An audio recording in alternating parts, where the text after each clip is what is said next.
Assalamualaikum warahmatullahi wabarakatuh.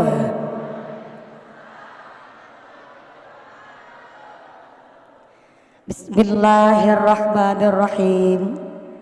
Alhamdulillah, alhamdulillahi haqqa hamdi, wassalatu wassalamu ala khairi khalqi Sayyidina wa maulana Muhammadin wa ala alihi wa ashabihil mujahidin ad-dhahirin, amma ba'd. Hadaratal muhtaramin wal mukarramin, para alim, para ulama, para romo kiai, para masyayikh, para ibu nyai yang kami cadung barokah ilmu dan barokah doanya. Wabil akhos kepada Bapak Menteri Agama Republik Indonesia Romo Kiai Haji Yakut Khalil beserta Ibu yang kami hormati dan yang kami muliakan. Aduhai senangnya diundang Menteri Agama, kumpul para kiai dan juga santri bersama. Putra kiai masyhur, itulah Menteri Agama. Kami titip pesan, jangan cari istri kedua. Menteri BUMN Bapak Erick Thohir, ngurusin negara beliau ahli dan mahir. Bapak Erick Thohir, tolong pakai sarungnya. Kemarin ikut diklat, mana jaket bansernya?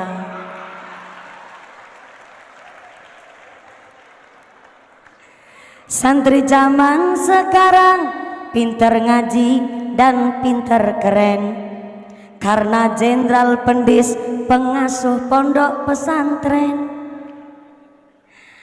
Hafal kitab kuning dan juga beken, tapi jangan lupa honor kami aja kelalen.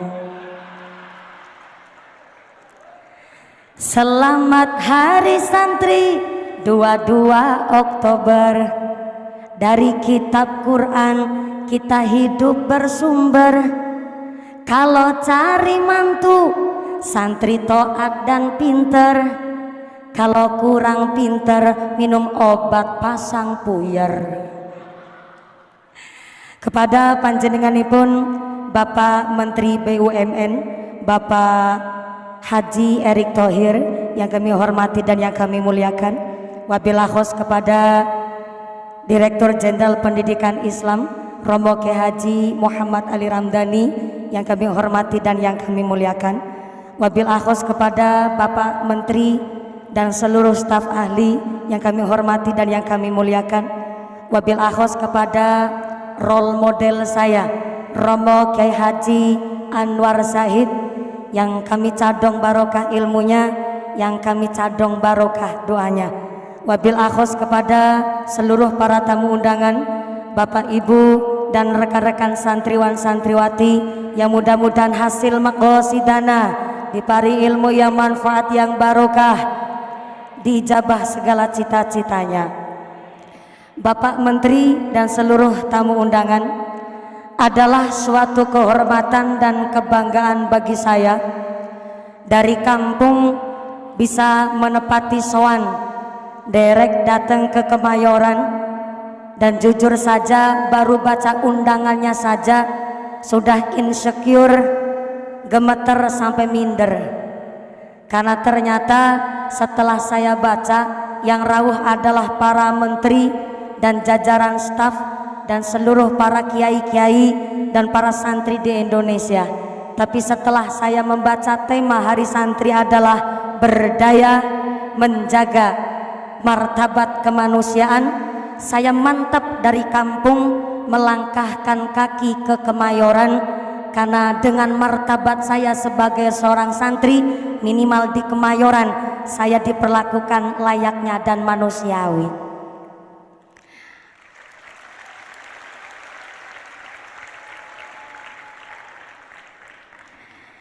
Jikalau martabat seorang manusia dihargai, menurut kami para santri bahwa ternyata yang namanya harganya diri terletak pada adabnya, harganya jidat pada ilmunya, harganya bibir karena ada zikirnya, harganya hati karena ada imannya.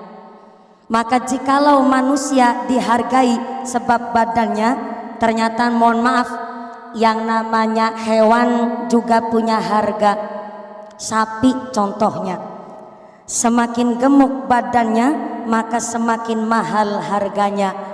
Berarti harga seekor sapi terletak di dagingnya, karena semakin gemuk badannya maka semakin mahal harganya.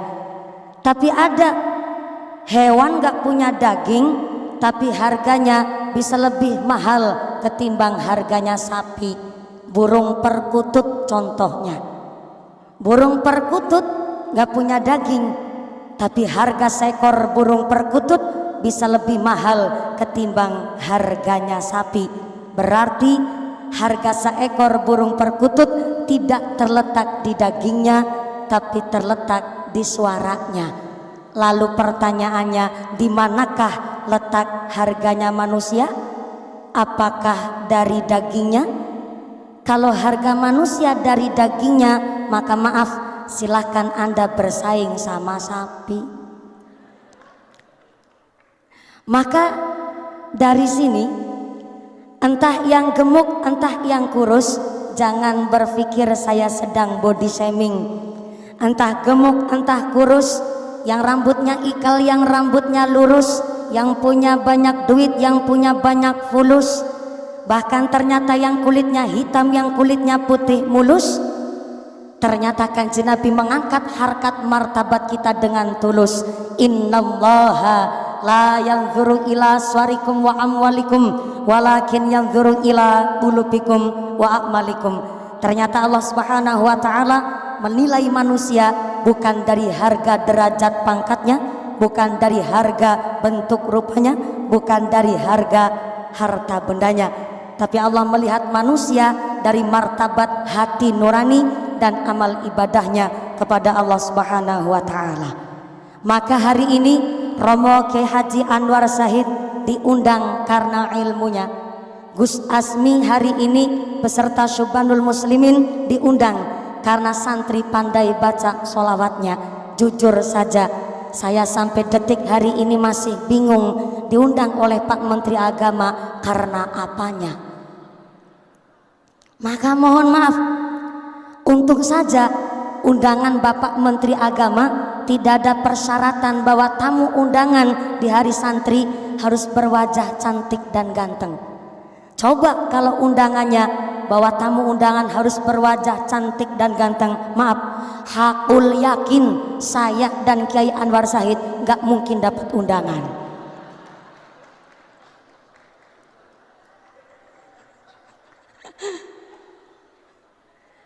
Maaf Kiai.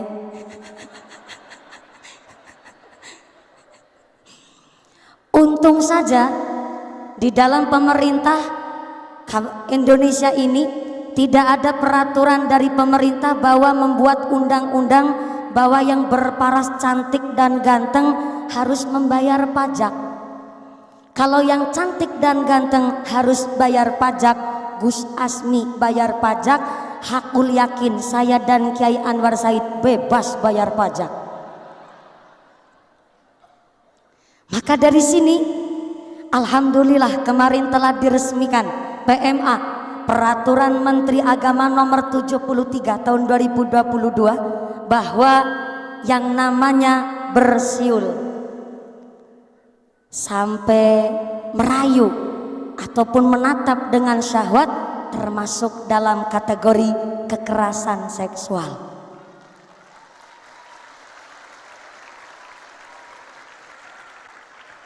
Dengan Peraturan Menteri Agama nomor 73 tahun 2022, kami khususnya para perempuan di Indonesia sangat betul-betul merasa dilindungi baik secara psikis, untuk berkontribusi di dalam Indonesia, untuk berinteraksi di dalam ruang publik. Maka dengan hari ini kita karena dilindungi oleh pemerintah, bahkan Menteri Agama, satu langkah lebih maju, berpikir bahwa betul-betul mengangkat harkat martabat seorang manusia dengan cara menjaga mental psikisnya, berarti dikembalikan kembali kepada setiap manusianya. Kalau pemerintah saja sangat memperhatikan martabat manusia, berarti kembali lagi ke perempuannya, betul-betul harus menjaga marwahnya untuk tidak mancing-mancing birahi yang ada. Mohon maaf, kalau memang perempuan ingin dihormati, berarti dari segi berpakaian pun harus dengan secara sopan. Mohon maaf, kalau sampai seorang perempuan cara berpakaiannya saja kurangan bahan, maka kalah sama buah-buah di pasar. Sekarang buah di pasar, Mbak, pada pakai baju semua. Buah apel pakai baju, buah pir pakai baju, buah jeruk pakai baju, buah anggur pakai baju. Sampai di kampung saya Cilacap, nangka bergelantungan aja pakai jaket.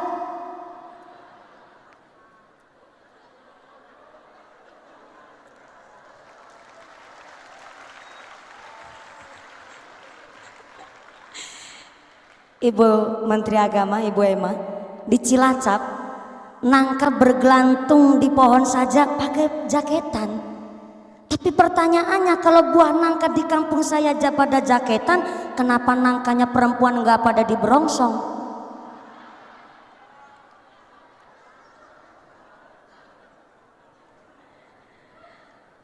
Maka hari ini kita sebagai seorang santri harusnya bangga, karena kita di pondok pesantren, Masya Allah, betul-betul menjaga marwah seorang perempuan.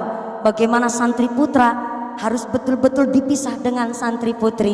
Inilah kenapa namanya santri di pondok pesantren, dipundasari dengan ilmu yang manfaat, ilmu yang barokah, karena harus punya pondasi yang kuat dan harus punya dasar. Supaya apa? Tidak tergerus oleh degradasi moral. Karena maaf, kalau santri nggak punya dasar, santri nggak punya pondasi, maka jadinya santri toge. Mbak,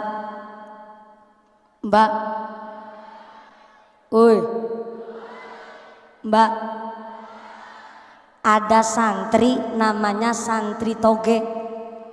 Apa sih namanya toge? Sifatnya toge, nggak tahu duduk perkaranya, nggak ngerti kentang kimpulnya, asal ngikut baik. Ada bakso, toge ngikut. Ada bakwan, toge ngikut. Ada soto, toge ngikut. Sampai-sampai ada tahu isi alias berontak, ngikut baik. Yang namanya toge.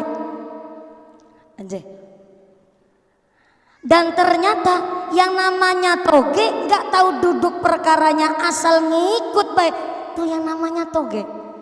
Namanya santri harus punya dasar, santri harus punya pondasi. Maka ngendikanipun Sultanul Aulia Syekhona Abdul Qadir Al-Jailani mengatakan di dalam kitab manakibnya, geniku kitab Nurul Burhaniyah, bahwa namanya santri irsyadun nas. Santri adalah pemimpin di hari depan. Maka karena santri akan memimpin di hari depan, maka santri harus punya 3 ilmu landasan.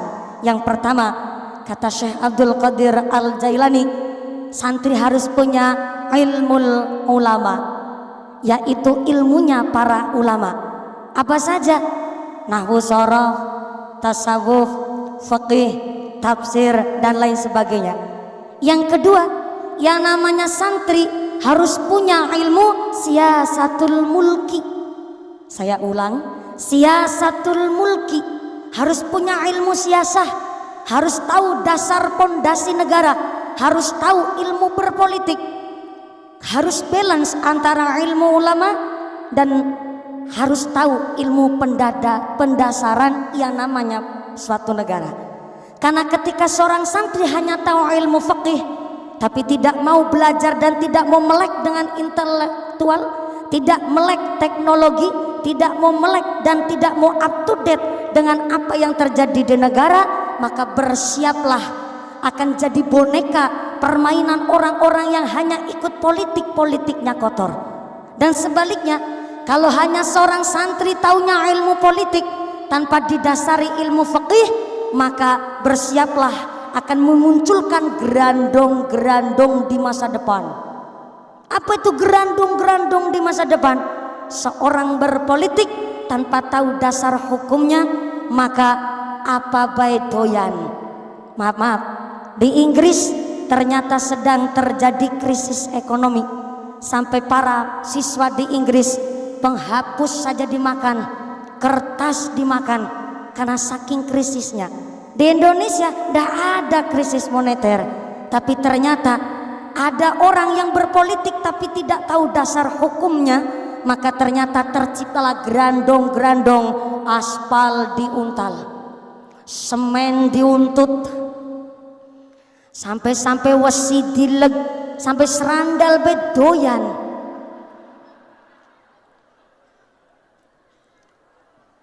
Maka seorang santri irsyadun nas, pemimpin masa depan, harus punya landasan ilmu. Yang pertama ilmu ulama, ilmu fikih, tasawuf, tafsir, hadis dan lain sebagainya. Yang kedua harus punya siasatul mulki, yaitu harus punya ilmu siasah, melek intelektual, melek teknologi.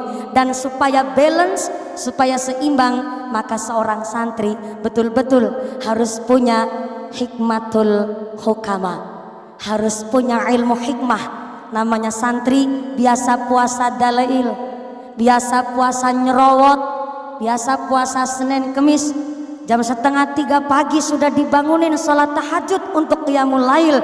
Inilah hikmahnya seorang santri untuk menjadi seorang menteri. Cita-cita kepingin jadi seorang kiai, jadi apapun yang sukses, maka harus punya landasan pondasi. Supaya apa? Tidak hanya sebagai santri toge, tapi mampu menjadi santri irsyadun nas, pemimpin di hari depan. Kalau nggak percaya, silahkan tanya sama Romo Kyai Haji Anwar Zahid.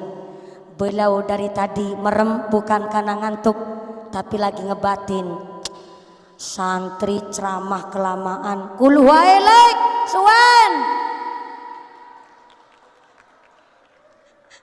Maka monggo Romo Kiai, beliau adalah role model saya, Ibu Menteri Agama, dan beliau betul-betul menjadi salah satu idol kita di Indonesia, karena beliau menjadi kiai yang begitu kondang dan masyhur, tentu berangkat juga dari seorang santri. Tepuk tangan dulu kangge Romo Kyai Haji kita.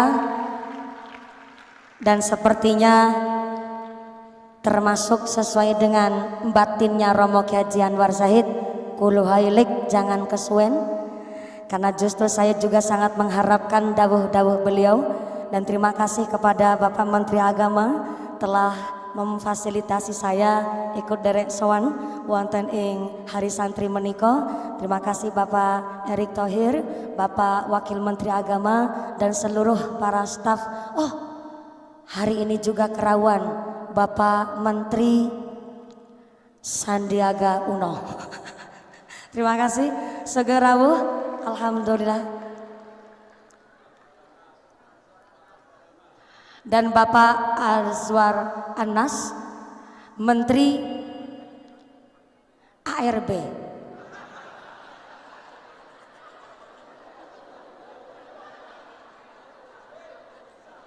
Mohon izin. Ya, siap-siap. Sepertinya nanti harus sambutan terlebih dahulu agar saya juga kenal, mungkin santri juga belum termasuk rati kenal, pangapunten. Hari ini juga beliau sesuai dengan temanya, seorang santri juga Pak Menteri juga, alhamdulillah Pak Sandiaga Uno pakai sarung, alhamdulillah sudah mengerti pengantin sunat semuanya ini, alhamdulillah. mohon izin. Semoga dan alhamdulillah terima kasih atas segala perhatian dan mohon maaf atas segala kekurangan. Selamat Hari Santri dan mudah-mudahan santri sesuai dengan tema hari ini berdaya menjaga martabat kemanusiaan dan kita semua hasil maqasid dan ulul ilmu menjadi santri yang manfaat dan santri yang berguna bagi agama nusa dan bangsa. Terima kasih. Usikum wa nafsi bitaqwallah. Wassalamualaikum warahmatullahi wabarakatuh. Waalaikumsalam warahmatullahi wabarakatuh.